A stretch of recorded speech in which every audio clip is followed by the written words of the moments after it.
드디어 시장의 이목이 집중됐었던 10월 FOMC 금리 결정 발표가 났습니다. 다행히 시장 예상대로 25bp 인하가 주창이 됐고요. 또 거기에 이어서 12월 1일부로 이 양적 긴축이 중단된다. 긍정적인 이야기가 이어졌지만 이내 파월 의장이 12월 추가 금리 인하에 대해서는 확실치 않다면서 선을 그으면서 시장에는 경계감이 다시 한번 드리워지는 하루였습니다. 다우지수는 0.16%, 결과적으로는 이 신중론적인 발언이 나오자마자 약세로 전환해서 그대로 하락 마감이 됐고요. 나스닥 지수는 0.5% 상승했습니다. 이 엔비디아 관련해서 오늘도 커다란 이슈가 나왔는데 이 때문에 전반적으로 AI 반도체 중심으로 투심이 다시 한번 달궈지면서 나스닥 지수 끌어올렸고요. S&P 500은 그 사이에서 혼조세를 보였습니다. 이 나스닥만이 나흘 연속 사상 최고치를 기록했는데 과연 오늘 어떤 일들이 밤사이에 있었는지 뉴욕 증시 주요 이슈 보도록 하겠습니다. 가장 먼저 이 트럼프 대통령이 엔비디아에게 굉장히 커다란 선물이 될 법한 발언을 해줬습니다. 이 중국 측과 블랙웰 측 관련해서 논의를 하겠다고 밝히면서 밤사이에 엔비디아의 주가가 드디어 이 시가총액이 5조 달러를 돌파하게 됐습니다. 이 미국 역사상 그리고 전 세계 역사상 사상 최초라고 할 수가 있겠죠. 이 젠슨 CEO가 이미 전날 이 GTC 컨퍼런스에서 최신 칩이 5천억 달러 매출 달성에 안착했다라고 이야기를 하면서 AI 거품론을 일축해준 영향도 있었고요. 또 트럼프 대통령이 최근에 젠슨 황 CEO가 대통령 집무실로 이 블랙웰 칩을 가져와서 보여줬는데 이 상당히 슈퍼두퍼 엄청났다고 칭찬을 하면서 시진핑 주석과의 무역 협상에서 이 블랙웰 칩의 중국 내 접근 허용 문제를 논의할 것이라고 긍정적인 발언을 이어갔습니다. 이 때문에 상당히 큰 폭으로 상승했던 오늘 엔비디아 약 3%대 강세를 보였고요. 또 여기에 더해서 이 폭스콘이 엔비디아용 AI 서버 공장에 휴머노이드 로봇을 도입했다는 소식까지 이 피지컬 AI 시대의 개막을 알리면서 긍정적으로 작용이 됐습니다. 이 한편 이 펜타닐 관세를 인하하고 또 중국은 미국산 대두를 구매하겠다. 계속해서 이 양국의 관계 개선 기대감이 올라가고 있는 미국과 중국인데요. 이 계속해서 다시 한번 사이가 완화되는 흐름들이 나타나면서 시장의 장 초반만 하더라도 온기가 감돌았습니다. 이 트럼프 대통령은 중국 제품에 부과된 펜타닐 관련 관세를 인하할 계획이라면서 중국이 이 펜타닐 관련 문제 해결에 협조할 것으로 믿는다고 밝혔고요.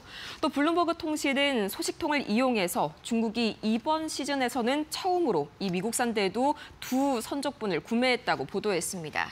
다시 한번 양국 간의 온기가 감도는 가운데 이날 시장을 장중에 흔든 건 바로 FOMC 이어서 파월 의장의 발언이었습니다.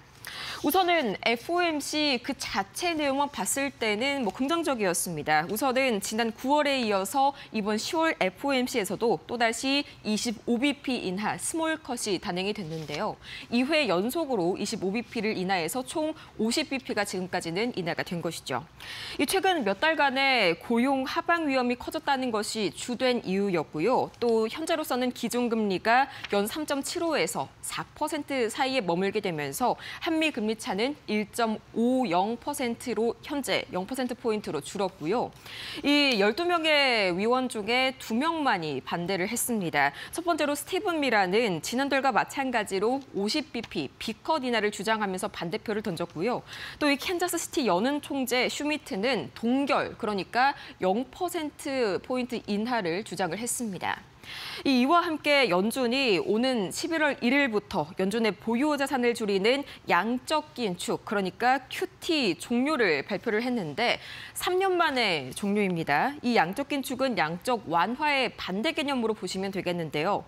연준이 시중의 유동성을 흡수하는 것을 의미합니다. 이걸 중단한다는 것은 유동성이 상당 부분 개선되면서 미 국채 금리가 낮아질 수 있다는 것을 뜻하는 바이죠.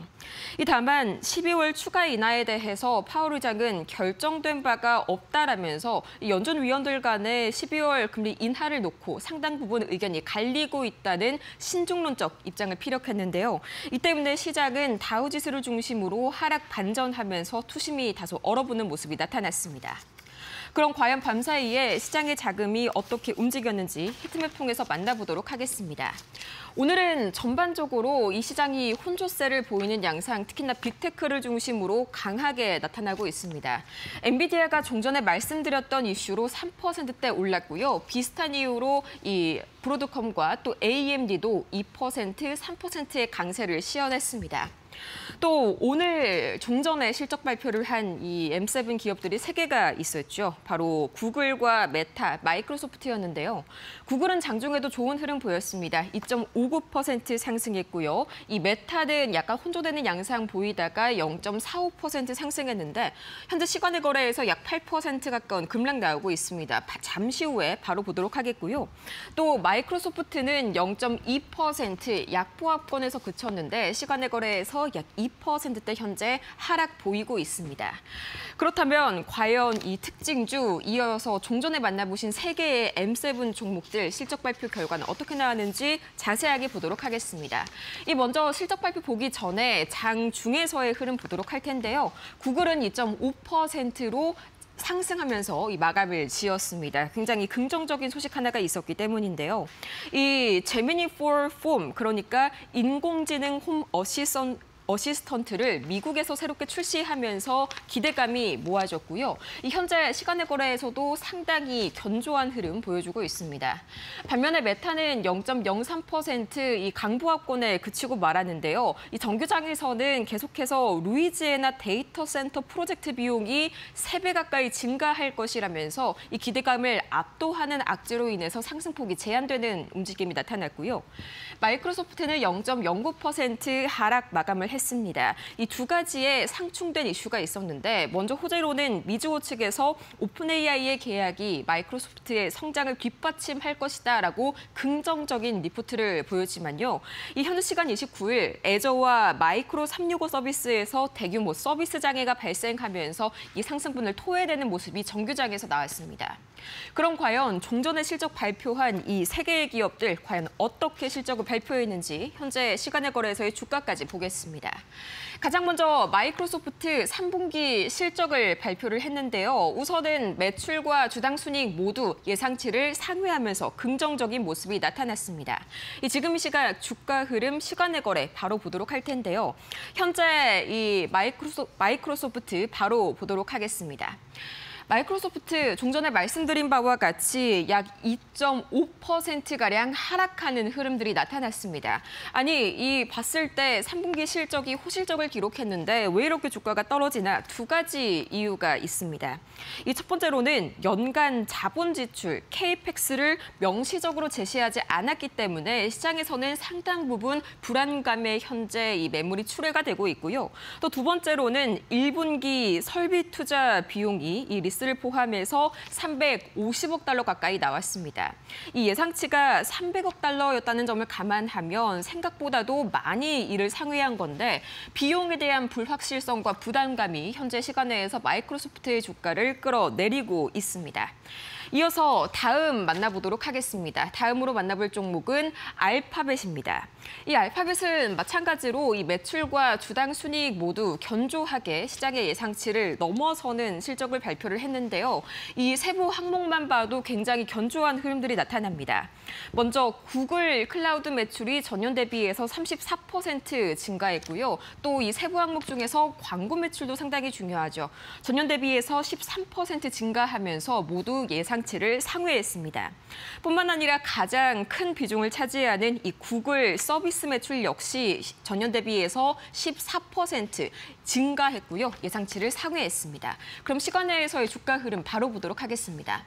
현재 이 알파벳에 대한 시장의 반응은 상당히 좋은 편입니다. 4.75% 현재 시간의 상승 보여주고 있고요. 이 그래프로만 보더라도 현재 알파벳의 실적에 대해서 시장이 얼마나 환호하고 있는지가 느껴지실 겁니다. 이 종전에 보셨다시피 3분기 EPS와 매출 그리고 사업 부문별 매출이 다 좋았을 뿐만 아니라 전체 매출이 사상 처음으로 1,000억 달러를 상회했다는 점 역시 현재 알파벳에 굉장히 긍정적인 투심플로 일으키고 있습니다. 자, 이제 문제는 메타인데요. 메타 바로 보도록 하겠습니다. 메타는 한눈에 보더라도요, 이 상당히 매출과 주당 순이익에서 뭔가 이상한 점이 느껴지실 겁니다. 우선 매출은 크게 문제는 없습니다. 매출은 예상치를 상회했고요. 이 전년 대비해서도 3% 증가를 했습니다. 다만 이 주당 순이익 EPS가 발목을 잡았는데요. 이 상당히 이 발표된 점에 비하면은 주당 순이익이 예상치를 크게 밑도는 결과가 나왔습니다. 이 메타의 EPS 예상치가 6.7달러 가량이었는데 상당히 이보다 부진한 1.05달러 가까이로 발표하자 현재 시간의 거래에서 급락 나오고 있는데요. 바로 보도록 하겠습니다. 현재 메타 시간의 거래에서의 주가 흐름입니다. 마이너스 8.54% 급락 나오고 있습니다. 이 종전에 말씀을 드렸었던 알파벳과 또 마이크로소프트는 기본적으로 3분기 매출과 EPS, 주당 순이익이 모두 예상치를 상회했는데 메타는 우리의 예상을 깨고 이 주당 순이익, EPS가 상당 부분 부진하게 나오면서 이렇게까지 시장이 기대감이 급락하고 있는 모습들이 나오고 있고요. 또 현재 이렇게까지 이 EPS, 주당 순이익이 안 좋게 나온 이유가 바로 일회성 세금 비용이었습니다. 이 일회성 세금 비용이 약 159억 3천만 달러 가까이 나왔는데 이것도 상당히 부담스러운 구간이었고요. 또 4분기 가이던스 역시 예상치에 부합된 결과를 나오자 생각보다 더 좋을 것이란 기대했던 시장이 이 실망 매물을 출회한 점도 영향이 있었습니다. 이 메타의 다시 한번 매출을 보자면요. 이 상당히 매출 자체는 예측치 대비해서 좋게 나왔습니다. 512억 달러로 예상치를 상회했지만요. 이 주당 순이익이 문제였습니다. 주당 순이익이 예측치는 6달러였지만요. 이 실제로 발표한 주당 순이익은 약 1.05달러로 부진하게 나왔다는 점 다시 한번 이 메타의 주가 끌어내렸다라고 말씀을 드리겠고요. 그나마 이 광고 부문에서는 다소 견조한 성장이 발견이 됐습니다. 그럼 이어서 이 파월 의장의 발언부터 이 관세 협상, 밤사이에 한국과 미국 사이의 관세 협상이 완전히 합의가 타결이 됐습니다. 이 주요 체크 포인트 한눈에 보도록 하겠습니다. 먼저 파월 의장 밤사이에 이 발언 내용이 상당히 중요합니다. 가장 먼저 고용 부분에 있어서는 최근 몇 달간의 고용 하방 위험이 증가했다면서 이걸 금리 인하의 주된 이유로 잡았고요. 고용에 필적할 만한 이슈가 바로 물가이죠. 물가는 상당히 괜찮았습니다. 이 9월 CPI 소비자 물가 지수가 예상보다 양호했고 관세를 제외한 인플레이션은 연준의 목표치 2%에 근접한 수준이다라고 이야기를 했고요. 또 이어서 이 12월 1일부로 양적 긴축, 그러니까 QT를 종료할 것이라고 이야기했습니다. 만약에 이 양적 긴축이 중단이 된다면 은행 시스템으로 다시 2조 달러 이상의 이 자금들이 흘러 들어오게 되는 건데 쉽게 얘기해서 돈의 수도꼭지가 찬물에서 따뜻한 물로 본격적으로 바뀌기 때문에 다시 한번 시장의 유동성이라는 이 온기가 감돌 것이다. 이렇게 생각을 하시면 편하겠습니다. 또 추가적으로 이 시장의 경계감을 더한 게 바로 이 발언이었죠. 12월 FOMC에서 추가 금리 인하가 사실상 확정되지 않았다. 충분히 동결 가능성도 있다라고 신중론을 내세웠는데요. 이 금리 인하가 확정되지 않은 이유에 대해서는 단순히 데이터가 부족해서가 아니라 일부 위원들이 현재의 금리 수준이 중립금리에 근접하다고 주장하고 있기 때문에 이제는 한 사이클 정도 멈추고 상황을 좀 관망해보자라는 의견이 커지고 있다는 게 주된 이유였습니다. 또 이어서 AI 거품론에 대한 질문에 대해서는 상당히 긍정적인 답변을 내놨습니다. 이 AI 인프라 투자는 현재 성장 확신에 따른 구조적 투자라면서 현재 AI 기술 투자 붐은 1990년대 당시의 닷컴 버블과는 본질적으로 다르다. 이 명백하게 소비가 뒷받침되고 있고 또 데이터 센터 증가가 경제 성장으로 동력적으로 작용을 하고 있다라면서 긍정적인 입장을 밝혔고요. 이 때문에 오늘 AI 반도체주들 다시 한번 상승 흐름 보였습니다. 또 이어서 셧다운에 대해서는 크게 걱정하고 있지 않다. 적어도 데이터 측면에서는 그렇다라고 이야기했는데요. 이 실시간 데이터를 못 받는 상황이긴 하지만 이걸 대비해서 고도화된 추정 근거를 사용하고 있기 때문에 데이터 공백으로 인해서 이 12월 FOMC 금리 결정이 확실치 않다는 것은 아니다. 다만 연준 위원들이 경로를 놓고 의견 차이가 크게 발생하고 있다라고 다시 한번 강조했습니다. 그리고 이 밤 사이에 전해졌습니다. 우리 시각으로 이제 어젯밤 8시에서 9시 사이에 이제 본격적으로 합의 내용이 확정이 됐는데요. 가장 먼저 이 대미 투자 총 3,500억 달러에 대해서는 크게 두 가지로 나눌 수가 있겠습니다. 이 먼저 가장 우리에게 부담이 됐었던 현금 투자는 2,000억 달러 상당으로 확정이 됐습니다. 다만 이거를 일시불로 지급을 하는 게 아니라 연간, 그러니까 매년 투자에 대한 상한을 200억 달러로 이렇게 정해놓고 분납하는 방식으로 현재 확정이 됐고요. 또 이어서 나머지는 1,500억 달러죠. 조선업 협력에 이 1,500억 달러가 소요가 될 예정입니다. 다행히 한국 기업이 주도할 예정이고요. 투자 외의 보증도 포함한 현재 그런 금액입니다. 또 이익을 어떻게 배분할 것인지도 상당히 중요할 텐데요. 우선 이 원리금을 상환을 하기 전에는 한국과 미국이 5대5로 배분을 하게 됩니다. 그렇지만 만약에 20년 내에 원리금 전액을 상환받지 못한 경우에는 이 수익 분배 비율을 충분히 조정 가능한 것으로 약간의 가능성을 열어뒀고요. 또 이 원금 회수에 대해서도 안전장치를 마련해 두었는데요. 이 원리금 보장과 상업적 합리성이 있는 프로젝트에만 이 추진을 하는 것으로 합의를 봤습니다. 또 양해각서 MOU에도 이를 명시하기로 했고요. 주요 관세를 보도록 하겠습니다. 제일 중요한 건 자동차와 반도체입니다. 자동차는 25%에서 15%로 인하되면서 일본과 유럽과 동일한 수준으로 현재 경쟁력을 다시 한번 갖추게 됐습니다. 오늘 자동차주들 추가 상승 보일지 또는 세론이 나올지 여기에 대해서 추가적으로 체크해 보셔야겠고요. 또 이 반도체에 대해서는 대만에 비해서 불리하지 않은 수준이다라고 약간은 좀 애매하게 말을 했습니다만 종전에 이 정확한 수치가 들어오는 대로 저희가 추가적으로 보도 도와드리도록 하겠습니다. 또 상호관세는 이 계속해서 의약품과 목재 등 최혜국 대우를 해줄 것이다라고 이야기를 했고요. 또 무관세 종목 다시 한번 보자면 복제약, 우리가 이 제네릭 약품이라고 하죠. 복제약 의약품과 항공기 부품, 또 미국 내에서 생산되지 않은 천연자원 등에 대해서는 계속해서 무관세 기조를 유지하기로 했습니다. 마지막으로 우리가 방어해낸 그런 부분도 있는데요. 먼저 이 반도체를 대만과 비슷하게 가져간다는 것 자체가 우리에게는 상당 부분 지켜낸 부분이다라고 평가할 수가 있겠고요. 두 번째로는 계속해서 정부에서 선을 그었던 농업 분야에 대해서는 추가 개방을 하지 않는 것으로 결론을 지었습니다. 물론 쌀과 쇠고기를 포함해서 계속해서 이 추가적인 농산물 개방은 이루어지지 않는 것으로 합의를 보았습니다.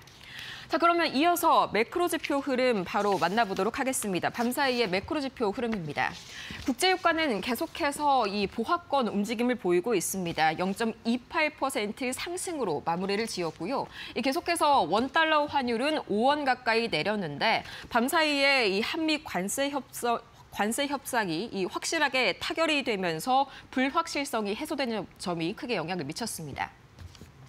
반대로 이 비트코인은 2.53% 하락했는데요. 이 그간의 상승에 따른 되돌림이 오늘도 다시 한번 나와주고 있고요.